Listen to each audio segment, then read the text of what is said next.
The book I'm going to read today is Skippy John Jones by Judy Schachner. And let me just begin by saying I am not fluent in Spanish, so you'll have to overlook some of the words I might mispronounce.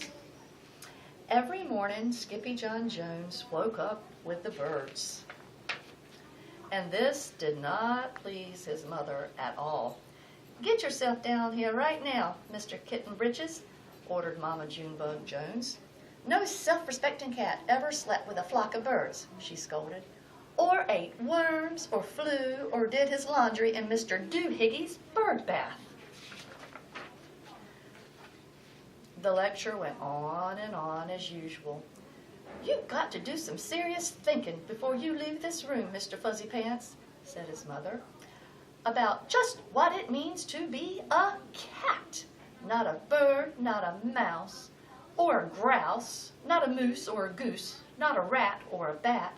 You need to think about just what it means to be a Siamese cat. And stay out of your closet," she added, closing the bedroom door. But once he was alone, Skippy John Jones began to bounce and bounce and bounce on his big boy bed. "Oh, I'm Skippy John Jones and I bounce on my bed, and once or 6 times I land on my head." On his way down to earth from a gigantic big bounce, Skippy John Jones shot past his bedroom mirror. "Holy guacamole!" exclaimed Skippy John Jones. "What was that?" So up he went again, and again it appeared. Then, using his very best Spanish accent, he said, "My ears are too big for my head. My head is too big for my body. I am not a Siamese cat. I am a Chihuahua." Back on land, Skippy John Jones climbed into his toy box and rifled through some of his old junk. After he put on his mask and sword and climbed onto his mouse, Skippy John Jones began to sing in a wah-wah soft voice. "My name is Scapito Fresito. I fear not a single bandito. My manners are mellow. I'm sweet like the jello. I get the job done, yes indeedo." Back in the kitchen, Jujubee, Jezebel, and Jillyboo Jones were helping Mama Junebug Jones make lunch. "Can Skippy John come out of his room now?" asked Jujubee. "No," answered Mama Junebug Jones. "Mr. Fluffernutter is still thinking." In fact, Skippy John wasn't thinking about being a Siamese cat at all. With a walk into his closet, his thoughts took him down a lonesome desert road far, far away in old Mexico. Not long into his journey, a mysterious band of Chihuahuas appeared out of the dust. "Ay, camaramba, who goes there?" asked Skippy John Jones. "We go by the name of Los Chimichangos," growled Don Diego, the biggest of the small ones. "Who are you?" "I am El Scapito, the great sword fighter," said Skippy John Jones. Then the smallest of the small ones spoke up. "Why the mosquito, dude?" asked Paquito Tito. "I go incognito," said Scapito. "Do you like rice and beans?" asked Pintolito. "See, I love mice and beans," said Scapito. "He might be the dog of our dreams," whispered Rosalita. "Perhaps," said Timmy, "if he knows the secret password." Leading toward Don Diego, El Scapito half sneezed, half spoke the secret password into the Chihuahua's very large ear. "Achoo! Pachoo!" "Bless you," said Don Diego. "Gracias," said Scapito. "Then it is true," decreed Don Diego. "Yip, yippee, yippito! It's the end of Alfredo Bozito. Scapito is here. We have nothing to fear. Adios to the bad Bumbubito." Then all of the Chimichangos went crazy loco. First they had a fiesta. Then they took a siesta. But after waking up, the Chimichangos got down to serious business. Using his paw, Don Diego drew a picture in the sand of the great Bumblebeeto for Scapito to see. "Oh, hush grew over the chimichangas so great that one could hear a whisker drop. Alfredo Besito, whispered the crowd. El blimpo, bumblebito, bandito. Si, said Paquito Tito. The bandito steals there for chilies. Not your beans, cried Scapito, outraged. Si, Paquito continued. Red beans, black beans, Boston baked and blue, cocoa, coffee, kidney beans, pinto, and jelly, too. And now he comes for us, Paquito added. Pourquoi?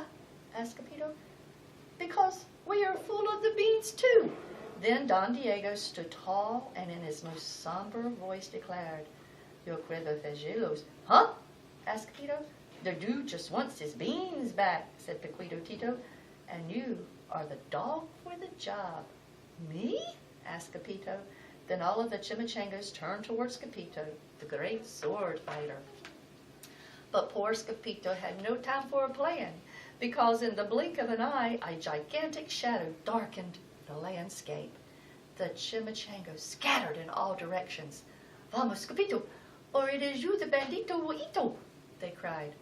Scapito stood his ground, but his legs shimmied and shook like the jello, and his teeth chattered like the castanets. Then, in a mama soft voice, he said, My name is Scapito Fresito. I fear not a single bandito.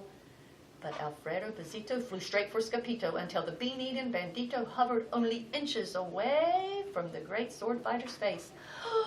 Holy frijoles! Cried Scapito as he thrust his sword in the air. Suddenly, pop! Went the bandito, landing on Scapito's sword, and quicker than one could say, Chihuahuas, cheese, and crackers. Every kind of bean came spilling out of Alfredo Besito, the bumblebito bandito. Then all the dogs burst into song. Yip, yippee, yippito. Our hero is El Scapito. He's the dog of our dreams who delivered the beans, and now we can make our burritos. But back at home, there was such a ruckus coming from Skippy John's room that Mama Junebug Jones and the girls just had to find out what was going on. They raced down the hall to the kitty boy's room. Bangito, crashito, papito, Scapito, just in time to see Skippy John's closet exploding.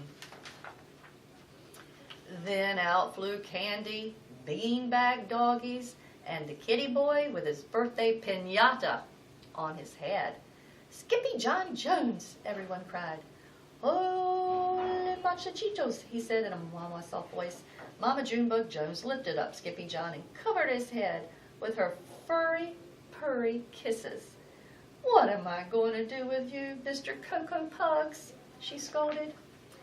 That night, when he was supposed to be going to sleep, Skippy John began to bounce and bounce on his big boy bed.